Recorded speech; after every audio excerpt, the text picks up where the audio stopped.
Kita nak rakyat kerajaan buat reformasi. Ini yang kerajaan buat. This is what the government is doing. Tetapi kita macam tak nampak apa yang kerajaan cuba buat. Kau nak desak kerajaan buat reformasi. Kerajaan dah sedang buat reformasi. Tangkap orang itu. Kerajaan bukan tangkap sekadar ikan bilis tau. Kerajaan tangkap jerung-jerung dia tangkap. Assalamualaikum warahmatullahi wabarakatuh. Alhamdulillah geng, kita bersama lagi. Okey geng, hari ni aku nak berkongsi dengan hampa dua orang menceritakan soal sepanjang Perdana Menteri beberapa orang dah ni, kan, selepas Mahathir dan selepas Najib lah, Pak lah, lepas tu naik pula Mahathir, lepas tu naik pula Muhyiddin, naik pula Ismail Sabri. Tak ada seorang pun berani sentuh maha-maha kaya yang mana bilion-bilion ni. Tetapi bila naik je Datuk Seri Anwar Ibrahim, salah seorangnya kepimpinan nombor satu di dalam kerajaan yang berani sentuh maha-maha kaya yang dah pernah menyakau, merompak, merobek hasil-hasil negara, kekayaan negara, mengkayakan diri dia, anak-anak, menantu, cucu-cucu dia. Tak ada seorang yang berani sentuh untuk pengetahuan apa. Dan kita boleh tengok bila Datuk Seri Anwar Ibrahim naik menjadi Perdana Menteri yang mana yang dulu yang bekas menteri kewangan terkaya di dunia, yang paling kaya, yang memiliki aset yang berbilion-bilion ringgit, daripada usia dia 40-an, 50-an lagi kaya, sekarang dah hampir umur 80-an lagi kaya.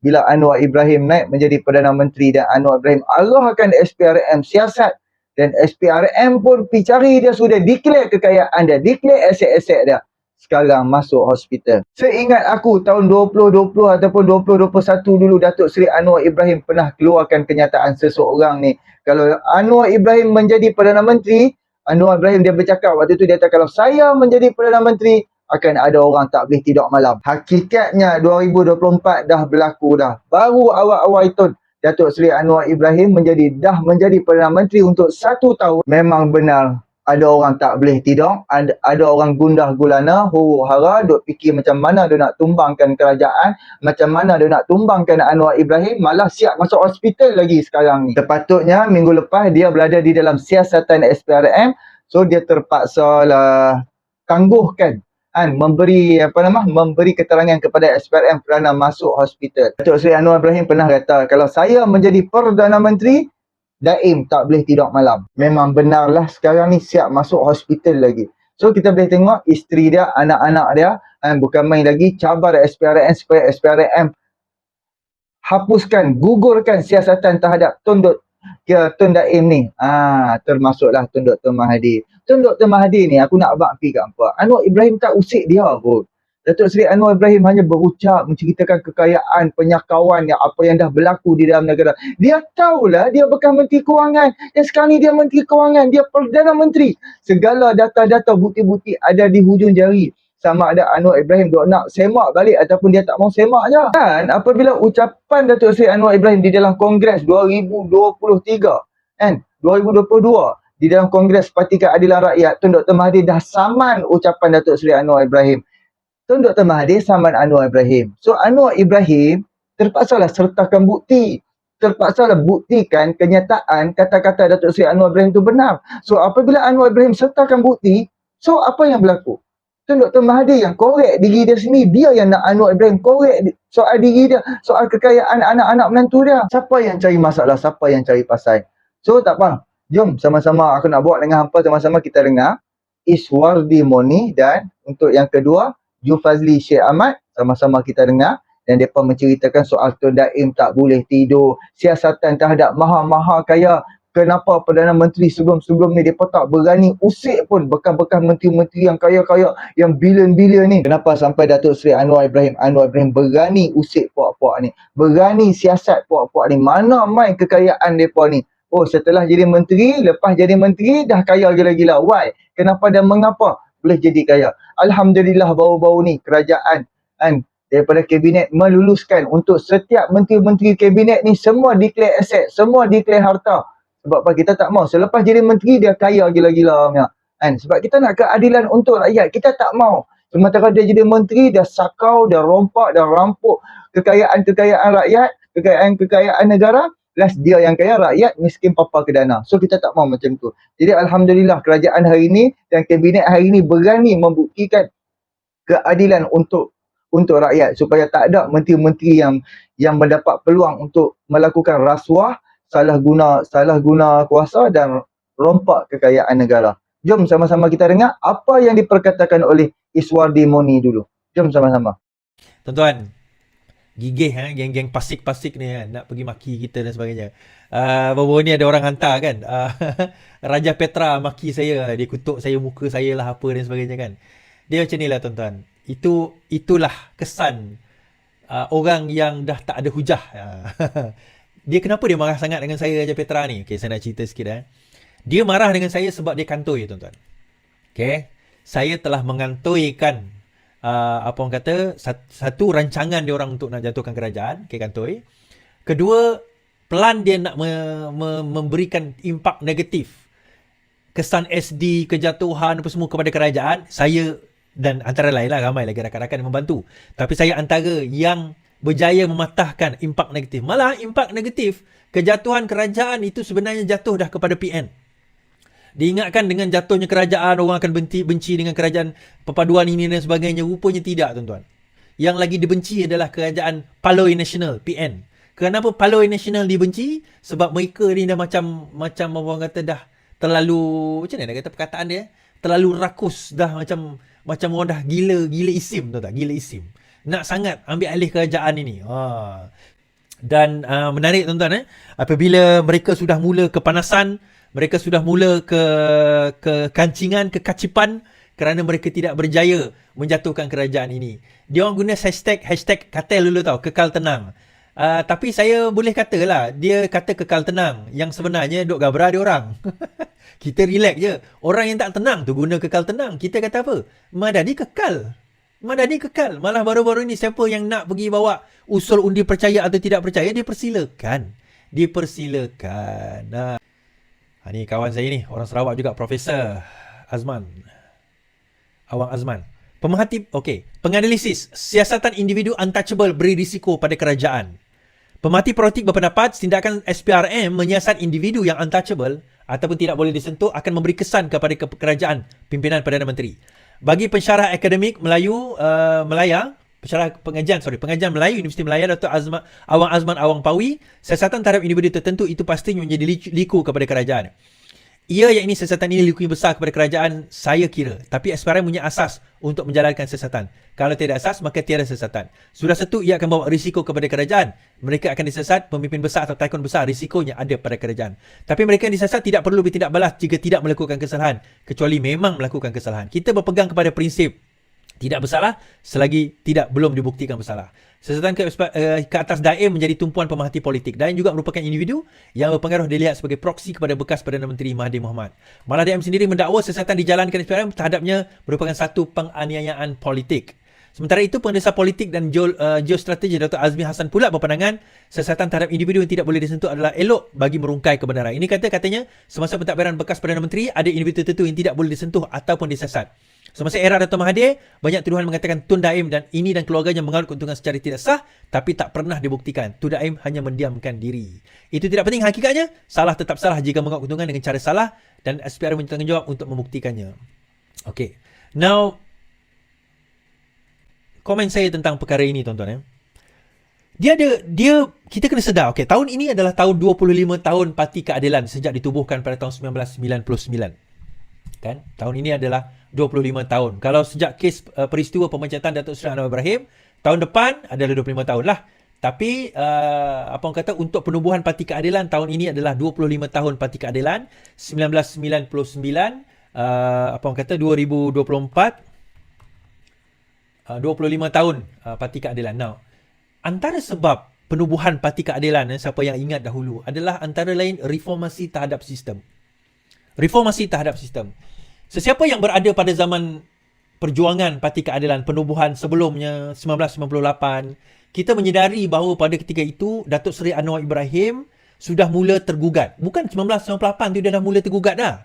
Sebelum itu, saya antara orang yang membaca masa itu pertelingkahan di antara Datuk Seri Anwar Ibrahim dan juga Tun Mahathir.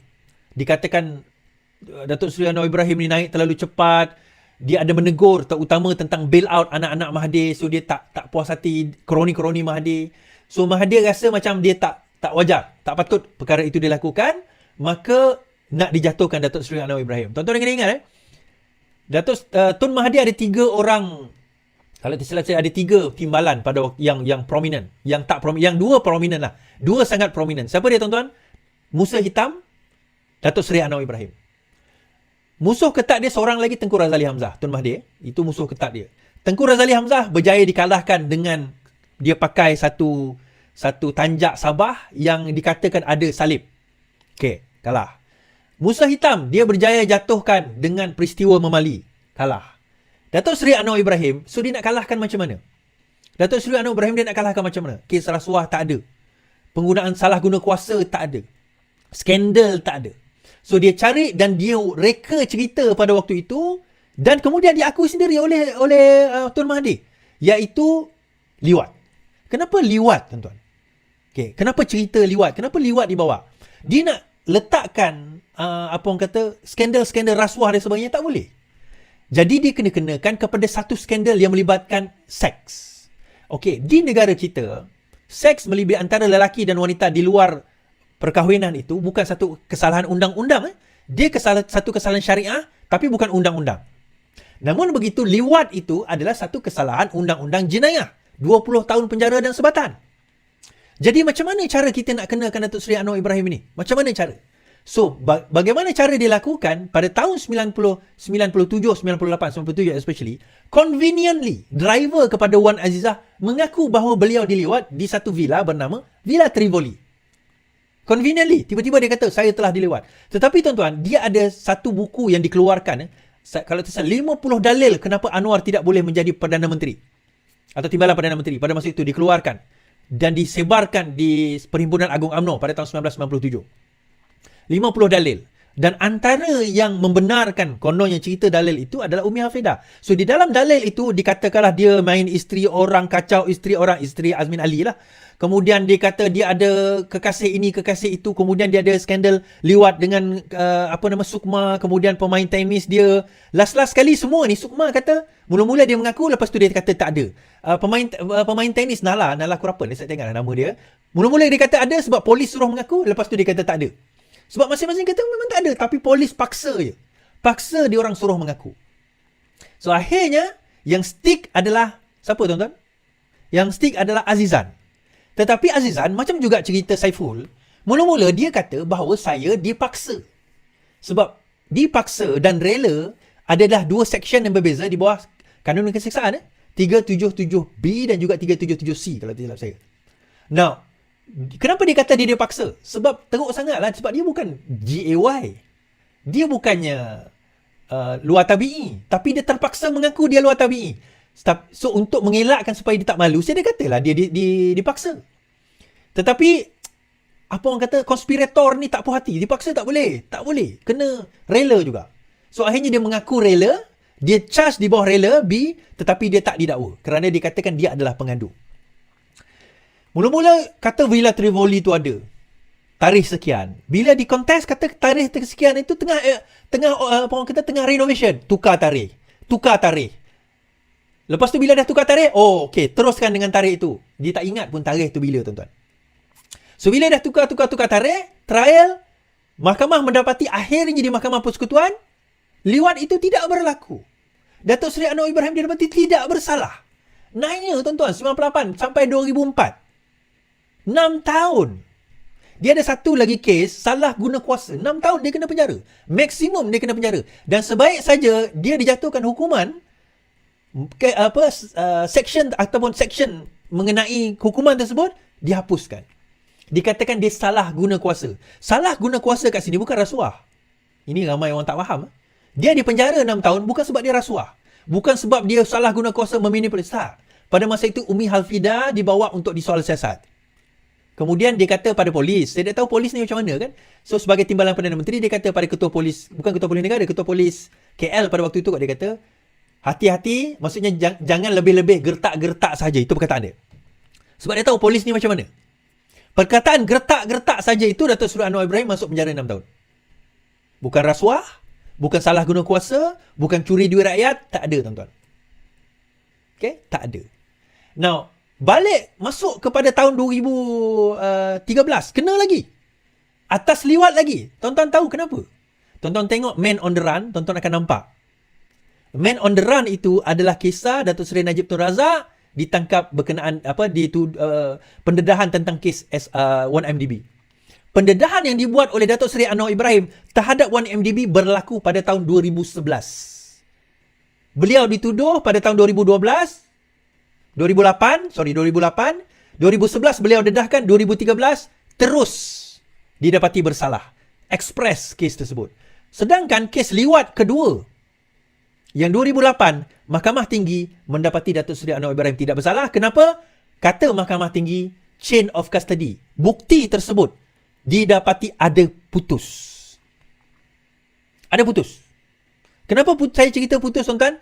Dia kata dia dilewat hari Khamis, dia pergi swab hari Sabtu sampai mendiang Gopal bukan Ram kapal ayah dia. Mendiang Kapal Singh tanya, "Kamu tak pergi semayang ke? Takkan hari Jumaat tak mandi?" Dia kata tak pergi semayang hari Jumaat sebab dia nak simpan air mani itu. So bila hari Sabtu dia pergi, kemudian bagi pada polis, polis simpan dalam laci 72 jam sebelum dihantar ke lab. Tak letak dalam peti ais, tuan-tuan, dalam laci je. Tak letak dalam peti sejuk, tak preserve, tak seal. So Mahkamah Tinggi mendapati Datuk Seri Anwar Ibrahim tidak bersalah. Tapi because of dia bawa kes 1MDB, akhirnya dia didapati bersalah. Kemudian orang sekarang ini, yang geng-geng walaon, geng-geng sekarang ini, pada masa itu PAS adalah antara yang membela Datuk Seri Anwar Ibrahim. PAS adalah orang yang membela, yang mengatakan tidak bersalah, sehingga kan Hadi Awang ada mengeluarkan satu buku bertajuk Kazaf. Saya cerita tentang Kazaf ni. Kazaf ni adalah, tuan-tuan, Datuk Seri Anwar Haji Hadi Awang, Tok Guru PAS Haji Hadi Awang mengeluarkan satu buku bertajuk Kazaf. Saya try beli buku tu, dah habis. Di dalam buku itu menyebut bahawa sekiranya kita menuduh seseorang yang suci itu sama ada berzina atau liwat. Saya ulang balik.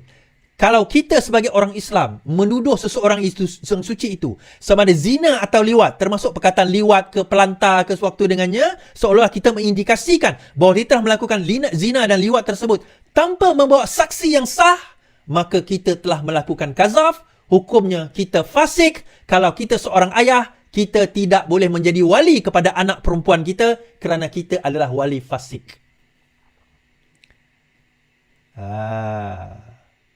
Oh, ada yang kata berdasarkan medical, air mani itu boleh kering, boleh dicek secara fakta. Saya cerita, tuan-tuan, saya nak tanya, air mani kau berapa lama boleh tahan? Berapa lama kering dia tu boleh tahan? Khamis Jumaat Sabtu 3 hari tau. Air mani kau boleh tahan berapa lama? 3 hari dalam keadaan cair. Tak bercampur dengan najis. Air mani tau. Letak atas perut dah. Tengok berapa hari dia boleh tahan. Baik, kita lelaki baik. Kita lelaki, jangan nak menipu. Itu yang pertama. Yang kedua, ada satu expert dibawa daripada luar negara. Dia isu satu air mani, satu DNA. DNA itu menurut expert tersebut selepas 72 jam dia deteriorate, bermakna dia degrade, dia tak boleh, sukar nak menentukan DNA. Air mani satu hal, DNA satu hal. Tuan-tuan tak ingat berapa hari tadi? Hari Khamis hari Jumaat, hari Sabtu, itu hari dia kena swab. Lepas itu cotton itu diletak di dalam satu bekas, diletak di dalam drawer polis. Lepas hari Ahad itu, hari Sabtu, hari Ahad, hari Isnin baru dihantar untuk cek. Bermakna dia ada 5 hari, Khamis, Jumaat, Sabtu, Ahad, Isnin baru dihantar untuk cek. 72 jam lepas kena swab. 5 hari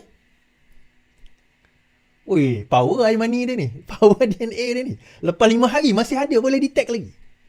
Dan menurut pakar DNA tersebut yang dibawa di dalam pembicaraan itu mengatakan adalah agak hampir mustahil untuk kita nak detect DNA untuk tempoh masa yang terlalu lama tersebut. Dua benda besar. Satu, pembuktian, evidence. Bukti itu sendiri boleh dibuang begitu saja. Yang kedua, kazaf. Fasik. Hashtag Pasik tuan-tuan. Tolong tulis. Pasik. Tolong tulis Pasik. Saya bawa balik cerita apa yang Prof Awang Azman tadi sebut. Menyentuh persoalan tentang siapa yang Datuk Seri Anwar lawan ini sebenarnya. Sistem yang kita lawan ni, dia akan merosakkan, dia akan cuba sedaya upaya untuk nak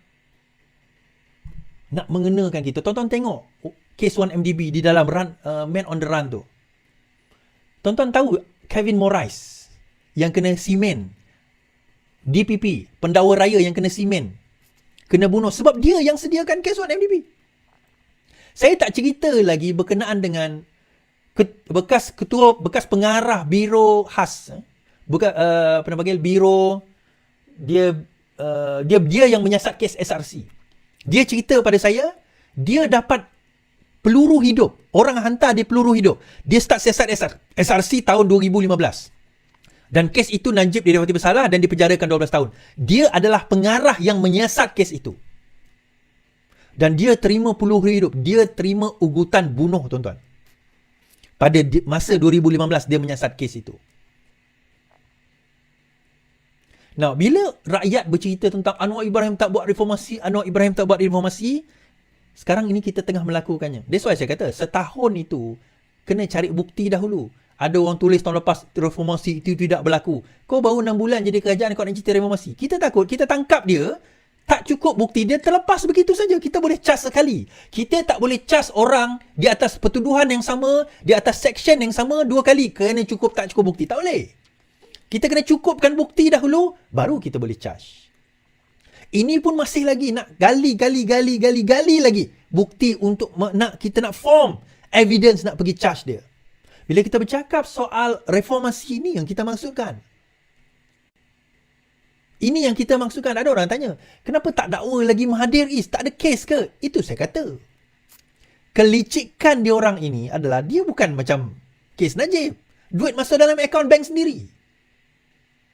Dia bukan macam kes Najib, duit masuk akaun bank sendiri. Yang ini dia orang memang bijak, tuan-tuan. Dia ada kroni, dia ada proxy dia. Dia ada dia punya cara dan tata cara dia. Dia orang tahu sistem, dia yang cipta sistem tu. Dia yang create sistem tu. So dia tahu lubang-lubang mana dia nak masuk dan nak keluar. Lubang mana yang dia nak sembunyikan. Sebab itu kalau tuan-tuan tengok Tiga Abdul.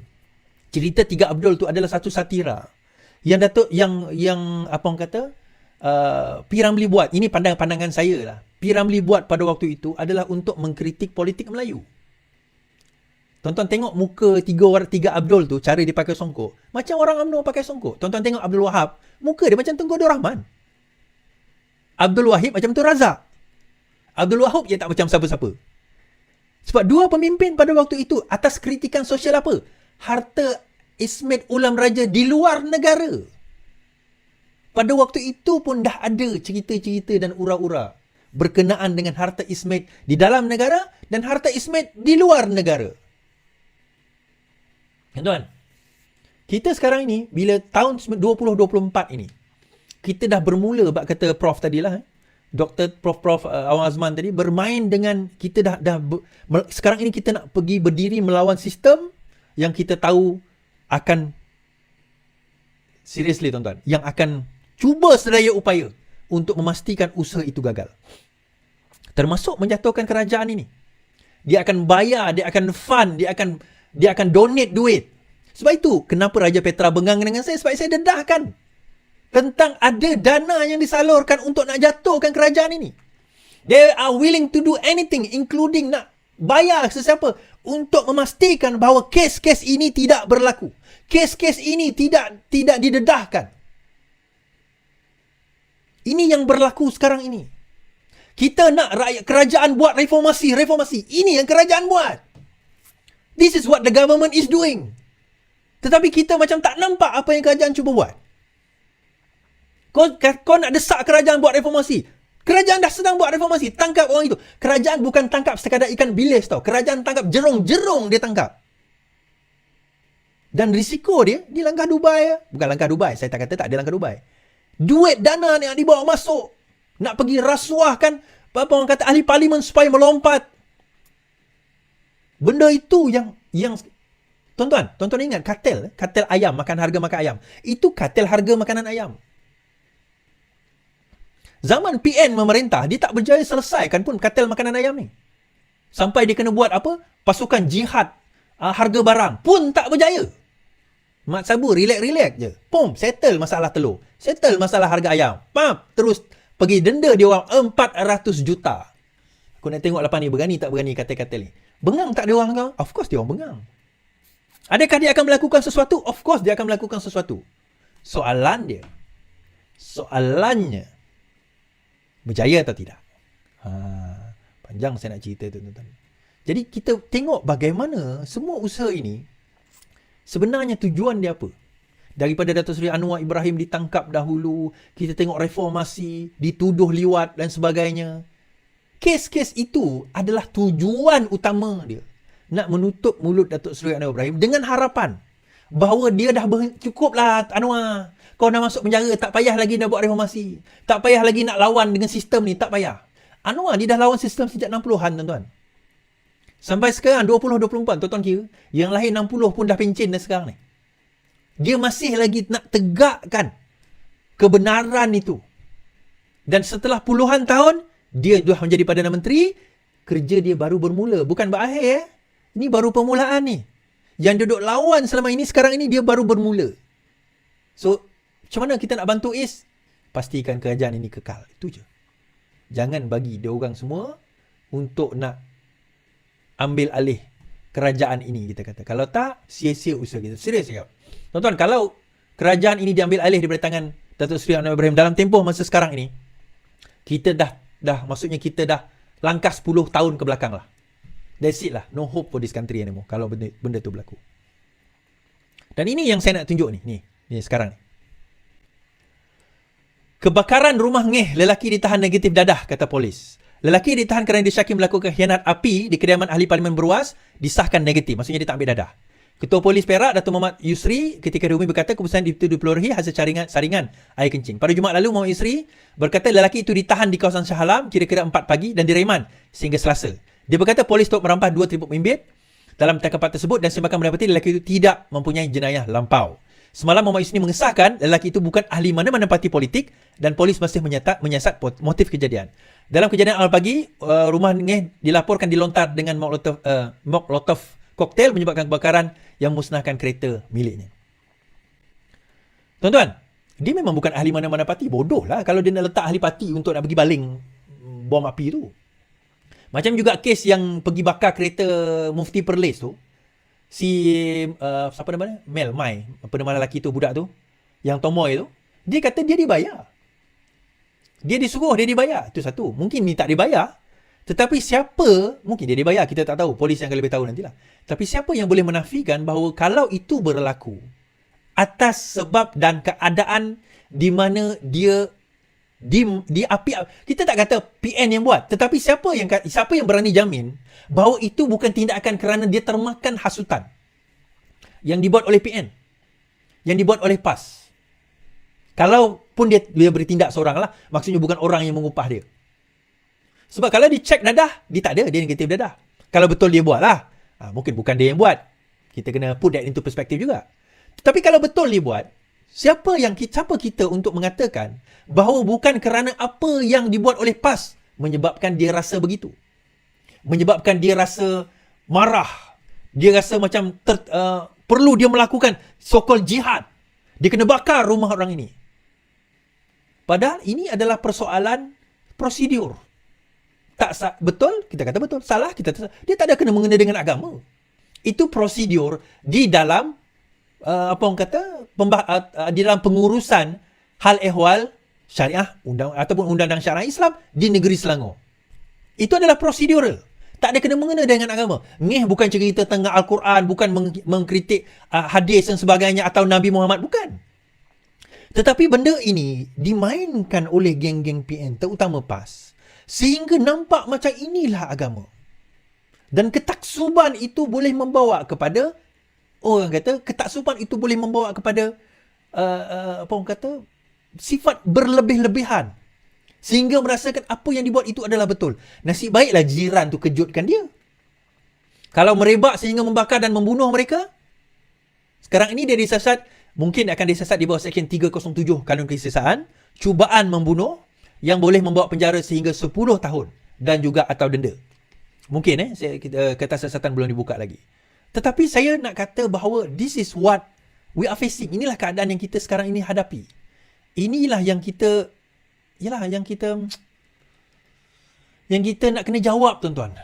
Yang kita nak kena bahaskan, yang kita nak kena bangkitkan balik. Sampai bila kita nak jadi macam ni? Orang Melayu kita dan Islam kita sampai bila kita nak jadi macam ni? Sebab itu saya kata ini bukan isu Islam, ini bukan agama. Ini bukan budaya, ini bukan budaya orang Melayu pun. Ketaksuban sebegini bukan budaya orang Melayu dan bukan juga ajaran agama Islam. Tu saya kata tadi Muhammad Tajuddin, Prof Tajuddin punya buku. Prof Tajuddin punya buku. Sunnah Melayu dan juga Sunnah Rasul. Beza di antara sunnah sokol Melayu. Sorry Prof, saya pun tak setuju juga sunnah Melayu tu. Dia sunnah ahli politik Melayu.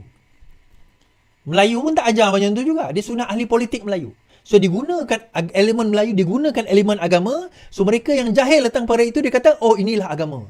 Inilah dia Islam. Inilah ajaran Islam. Sedangkan benda asas Islam pun dia tak faham. Kan? Lelaki disyaki bakar rumah ngeh didakwa esok. Lelaki yang ditahan kerana disyaki melakukan khianat api di kediaman ahli parlimen Beruas akan dituduh di Mahkamah Magistrate Seri Manjung esok. Ketua Polis Perak mengesahkan perkara itu ketika dihubungi untuk mengetahui sama ada suspek akan dituduh esok. Terdahulu Yusri memaklumkan tempoh reman lelaki yang melakukan jenayah itu disambung sehari lagi sehingga esok. Yusri berkata pihaknya terus menyiasat untuk mengetahui sejauh mana penglibatan suspek dalam kes itu. Selain hasil forensik, kebakaran yang dilakukan jabatan bomba juga akan diambil kira dalam penyiasatan berkenaan. Sebelum ini, lelaki 30-an yang ditahan Shah Alam ditahan reman untuk siasatan di bawah 435 iaitu khianat dengan api, arson. Dalam kejadian awal pada 10 Januari lepas, rumah ngeh di air tawar dipercayai dilontar dengan Molotov cocktail atau bom api, menyebabkan bom botol, menyebabkan kebakaran yang musnahkan sebuah kereta, manakala 2 kenderaan lain mengalami kerosakan dalam kes tersebut. Now, ini contoh yang saya boleh nyatakan, tuan-tuan. Ini contoh lah. Tiba-tiba setelah dia tahan reman, dia soal siasat apa semua, dia dah tangkap. Akhirnya bila dia dah soal siasat, tuan-tuan, dah ditahan lock-up ni belum tentu dia bersalah. Okay, itu yang pertama. Ditahan reman itu belum tentu dia akan didakwa. Setelah dikaji-kaji, tengok-tengok, rupanya bukan dia. Contoh, kalau dia ditahan reman. Kebetulan dia lalu. Contoh ni contoh saja, dia lalu. Dia lalu pula, dia tengok-tengok, dia tinjau-tinjau, lepas tu dia lalu. CCTV capture muka dia. Lepas tu dia pun kena tangkap. Bila dia kena tangkap, dia kata bukan saya. Apa yang kamu pergi tengok-tengok tu? Yelah, saya tengok ada orang tengah macam menyilap minat, saya tengok lah. Orang tu mana? Saya tak tahu. Kemudian saya pun pergi. Contoh, ini contoh saja, bukan betul-betul. Contoh. Dah ditahan reman 2-3 hari, tengok muka. Lepas tu pergi mana? Saya pergilah jumpa kawan saya. Kawan saya dekat kereta menunggu. Saya pun naik dengan dia. Kawan dia pun dipanggil. Betul, rupanya dia ada alibi. So akhirnya, walaupun dia ditahan reman, belum tentu dia akan didakwa. So berkemungkinan, sampai kepada Peguam Negara kata, tak ada pendakwaan. Contoh. Tapi esok dia pergi jumpa, kalau dia didakwa di mahkamah, maksudnya pendakwa raya kata ada kes. Biasanya kalau pendakwa raya kata tak ada kes, dia akan dipanggil NFA, no further action. No further action. So dalam kes ini, ada kes lah. Itu poin saya nak relate dengan poin awal tadi. So tak ada kes. Alright. Habis kat situ.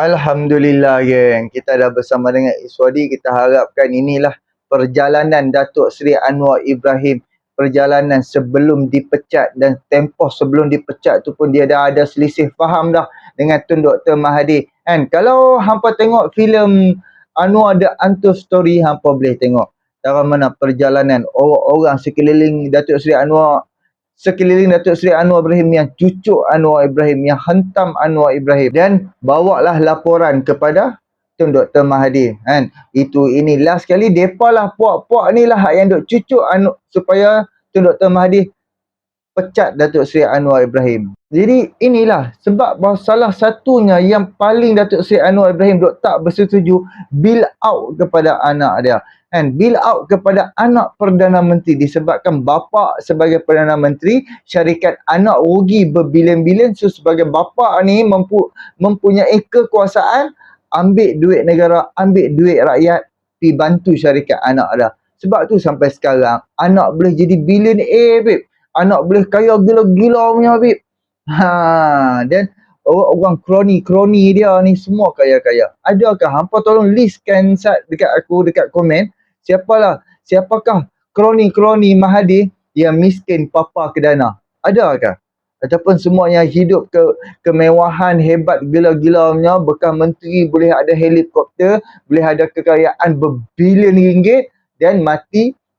Apabila dah mati, mak dia kira macam mak dia isteri dia balu dengan anak-anak duk rebut kekayaan yang si bekas menteri ni. Mana mai kekayaan gila-gila berbilion punya. Sebab sebelum dia masuk politik, dia orang biasa-biasa saja. Dia hanya ahli politik. Dan bila dia berada di dalam politik setelah kira macam belasan tahun menjadi menteri, tahu-tahu kekayaan luar biasa. Jom sama-sama kita dengar apa yang diperkatakan oleh Zulfazli Syed Ahmad soal Tun Daim.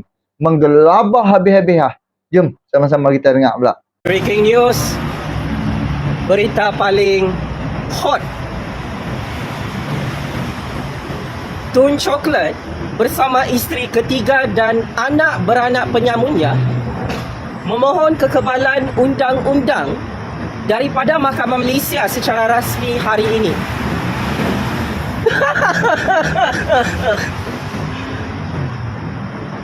Lawa, sangat lawa, lucu dan sangat lucu. Tun Chocolate akhirnya semakin koyak rabak, koyak mental setelah kemarin isteri dan anak-anaknya ditangkap oleh SPRM 9 jam di Putrajaya. Dupang, sangat dupang. Tun Chocolate yang terpalit dengan skandal rompakan bilion-bilion ringgit bersama isteri dan anak-anaknya yang sangat kaya raya memohon kepada Hakim dan Mahkamah Malaysia untuk diberikan kekebalan undang-undang daripada terus disiasat oleh SPRM, daripada terus ditangkap oleh SPRM, daripada terus didakwa dan dirampas harta-hartanya oleh SPRM. Bodoh. Sangat bodoh. Permohonan kekebalan undang-undang ini sangat bodoh, Tun Chocolate. Hei, memalukan. Naga penyamun yang selama ini sangat kebal dalam Malaysia bernama Tun Chocolate tak tahan kena siasat oleh SPRM, terus tiba-tiba memohon kepada Hakim. Tolonglah Hakim, saya dan isteri ketiga saya dan anak-anak saya tak tahan disiasat oleh SPRM, bagi kami kekebalan. Bodoh hang. Patutlah hang jadi penyamun penyangak, tak tahu undang-undang dan perlembagaan. Dulu kau cabut kekebalan Raja-Raja Melayu, sekarang kau sibuk nak minta kekebalan undang-undang setelah kau kantoi merompak depan SPRM. Dah terlambat. Nasi dah jadi bubur. Siapa suruh kau tak pandai merompak? Kalau tidak mahu disiasat oleh SPRM 9 jam, 10 jam sampai kau masak, kena bakar dalam bangunan SPRM Putrajaya tu, lain kali jangan bawa bini dan anak-anak kau merompak dalam Malaysia, Tun Chocolate. Orang larak, orang gatas, orang tamahas selalu rugi. Ambil kau.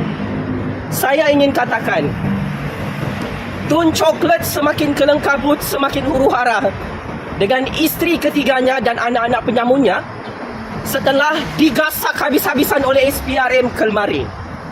Ya, ramai orang tidak tahu siasatan skandal rompakan bernilai bilion-bilion ringgit ini bukan main-main. Sebab 20 hari saja lagi Sultan Johor jadi Agung ke-17. Memang terbayang-bayang sudah penjara Kajang, penjara Sungai Buloh oleh Tun Chocolate, oleh bininya dengan anak-anaknya. Ada Tun M boleh tolong kau? Tun Chocolate? Tidak ada kan? Ada Tun Chocolate boleh tutup siasatan SPRM dengan pertolongan Tun M? Tidak ada. Tun M sudah tidak ada kuasa. Muhyiddin boleh tolong kau? Mai Lambung boleh tolong kau? Diorang pun disiasat oleh SPRM lepas ni. Jadi Ini adalah julung-julung kalinya. Banduan penjenayah yang kantoi merompak berpuluh-puluh tahun dengan sangat kebal. Oh, dia minta kekebalan undang-undang daripada hakim dan mahkamah Malaysia. Tun Coklat, malu kau tu adalah graduan undang-undang. Tua banyak makan garam. Mana ada peruntukan undang-undang memberi kekebalan undang-undang kepada penyamun, penyangak, penjenayah. Mana boleh kau hapuskan kuasa SPRM untuk menyiasat penjenayah, perompak, penyangak macam kau. Jangan lupa doktrin pengasingan kuasa. Kita ada pengagihan kuasa antara mahkamah, institusi kehakiman dan SPRM. SPRM ada kuasa mutlak, kuasa veto untuk menyiasat mana-mana penjenayah, perompak, penyangak, perasuah dalam negara ini yang berlagak jadi Tuhan, berlagak kebal, merompak hari-hari untuk memperkayakan bininya dengan anak-anaknya. Kau bacakan juga ni Perlembagaan Persekutuan Malaysia, Tun Coklat. Kau tak baca. Sebab tu kau overconfident, merompak, mencuri, jadi penyangak, jadi kaki sakau. Baru sekarang kau menyesal merompak. Di bawah Akta SPRM 2009, pegawai-pegawai SPRM ada kuasa besar untuk siasat mana-mana VVIP dalam Malaysia ni yang kantoi mencuri duit rakyat dan harta negara. Itulah sibuk merompak sampai lupa baca Akta SPRM 2009. Kau punya permohonan ni tak berperlembagaan, Tun Coklat. Buang masa mahkamah. Kau suruh mahkamah masuk campur kuasa SPRM. Mana boleh. Kau merayu depan mahkamah. Tolong saya, harta-harta saya dirampas oleh SPRM. Dah kau tidak isytiharkan harta, semua black money, semua harta haram hasil rompakan memanglah dirampas oleh SPRM. Sebab memang kau betul pun penyamun, penyangak yang tidak ada kekebalan undang-undang dalam Malaysia. Tun Coklat, nasi sudah jadi bubur, Tun. Sebelah kaki hang dengan bini hang dengan anak-anak hang sudah berada dalam penjara, saja penjara Sungai Buloh. Itulah dulu zaman Tun M, zaman bosku, zaman Pak Lah, zaman Muhyiddin, zaman Mak Lambung jadi Perdana Menteri. Kau tidak disiasat oleh SPRM, Tun Coklat. Isteri ketiga penyamun, Tun Coklat. Anak-anak penyangak, Tun Coklat yang tengok video ni. Nah sekarang zaman Kerajaan Agung, zaman Kerajaan Anwar, kau dah hilang kekebalan. Kau dah tak boleh merompak. Kau nak minta kekebalan undang-undang memang dah tak dapat. Dulu zaman tu memang kau dapat lah. Zaman Tun M dapat kekebalan undang-undang. Nah, checkmate and game over kan? Banyak betul kau rompak, bukan sikit weh. Skandal kau punya harta-harta haram ni, ya Allah, menimbulkan banyak persoalan. Cuba kau bayangkan harta kau yang dikantoikan lebih 170 bilion ringgit. Dari mana kau dapat ni? Daripada merompak. Kata bini kau, laki aku ni kaya, memang dia jadi businessman yang berjaya. Hello, ramai orang kaya di luar sana tidak disiasat oleh SPRM sebab mereka bukan perompak, penyamun, projek orang Melayu. Macam kau, Tun Coklat, waktu kau jadi Menteri Keuangan. Ramai orang kaya di luar sana. Tan Sri Robert Koch, orang paling kaya, bilion nombor 1 dalam Malaysia, tidak disiasat oleh SPRM. Kenapa? Sebab dia bukan penyamun macam kau. Engkau ni siap beli bank di Afrika, di rantau Afrika. Ada 130 cawangan bank. Kau tak isytiharkan harta. Bini kau, anak kau yang masih muda tu, dari mana dapat harta? Ini bukan soal cemburu kau kaya. Ini soal kau kantoi merompak duit orang Melayu. Projek orang Melayu kau rompak. Duit negara, harta negara Malaysia kau punggah. Kau bawa lari ke Singapura, kau bawa lari ke Hong Kong, kau bawa lari ke bank-bank rantau Afrika, rantau Eropah, rantau British Virgin Island. Kalau betul ini harta kau punya, kenapa kau sembunyikan semua ni? Kenapa kau tak declare dalam Malaysia? Sebab memang kau perompak. Jadi sia-sia kau nak pohon kekebalan undang-undang. Nak minta pengecualian, nak minta layanan istimewa daripada SPRM. Kau nak marah SPRM siasat kau, Tun Coklat, isteri ketiga Tun Coklat, anak-anak penyambung Tun Coklat. Tak ada guna kau marah. Kau marah diri kau sendiri sebab terlampau bodoh merompak sampai kantoi merompak. Dalam Malaysia diketawakan oleh Agong, diketawakan oleh raja-raja, diketawakan oleh Anwar, diketawakan oleh Jufazli Syaman dan 33 juta rakyat. Kalau kau takut didakwa dalam mahkamah tahun 2024 ni, disumbat dalam penjara pakai baju oranye SPRM, kau kasih pulang balik semua harta-harta orang-orang Melayu, harta rakyat Malaysia, harta negara yang kau rompak selama ni, sampai kau jadi triliuner penyambung-penyangak paling kebal dalam Malaysia. Allahu Akbar, Allahu Akbar, Allahu Akbar. Checkmate and game over. Tun Coklat yang bodoh-bodoh minta kekebalan undang-undang dalam mahkamah supaya siasatan SPRM dihentikan ke atasnya, isterinya dan anak-anak penyangaknya. Checkmate and dupang 100 kali.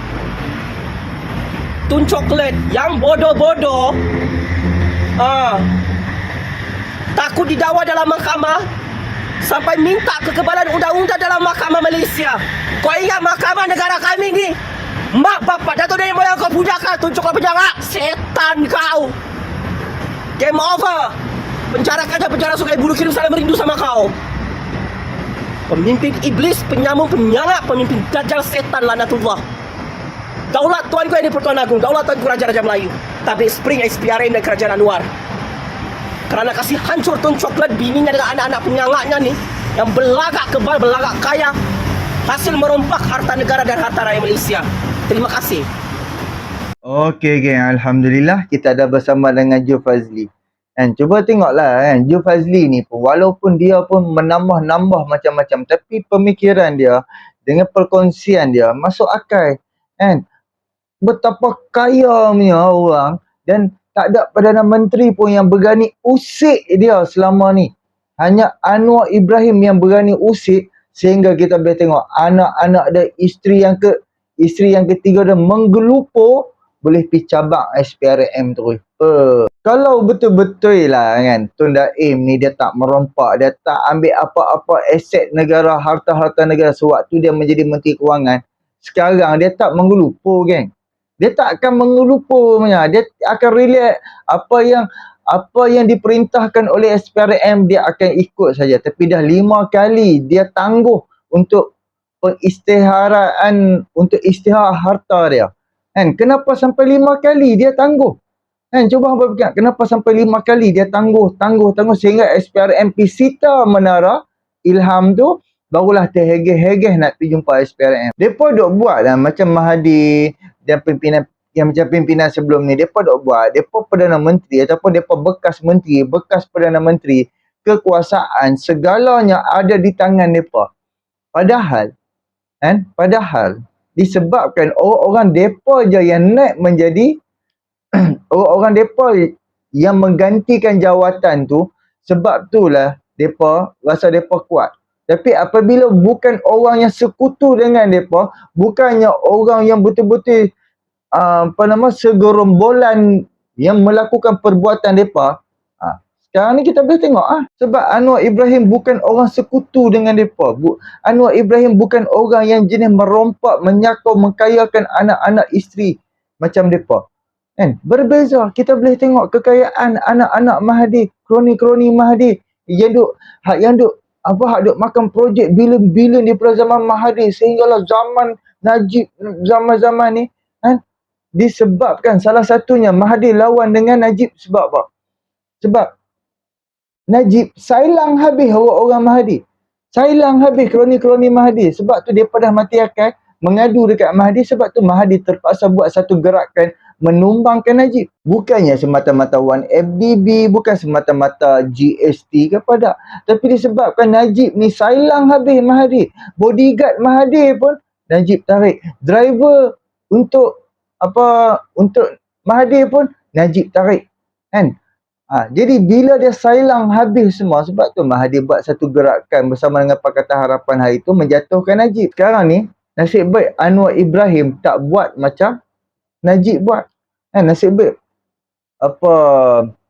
bekas-bekas menteri, bekas Perdana Menteri masih ada lagi bodyguard. Anwar Ibrahim benarkan bodyguard, benarkan driver kan.